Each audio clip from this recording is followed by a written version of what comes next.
दोस्तों, आपका हमारे YouTube channel stitching with passion में बहुत बहुत स्वागत है। तो आज हम कर रहे हैं सिंपल प्लाजो की कटिंग, वो भी अस्तर वाला है। हाँ, ये हमने डायमंड फैब्रिक लिया है।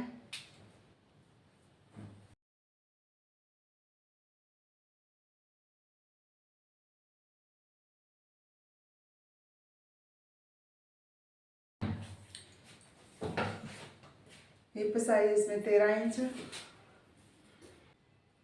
और आसन है इसके अंदर 11.5 इंच।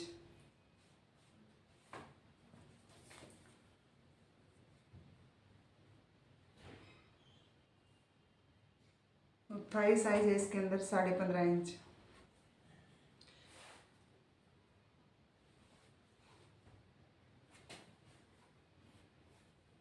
ये क्रोच एरिया का निशान है। ये इलास्टिक वाला तो इसमें प्लेट ऊपर वो प्लेटें के लिए निशान की कोई ज़रूरत नहीं है, तो इसमें फुल इलास्टिक डलेगा। 16 इंच इसका हाफ कर लिया, 8 इंच और इसका भी हाफ कर लिया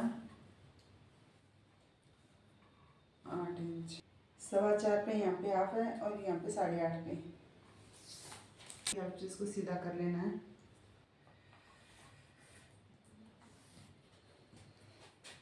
और इधर से फिर शेप की पट्टी से सीधा कर लेना है।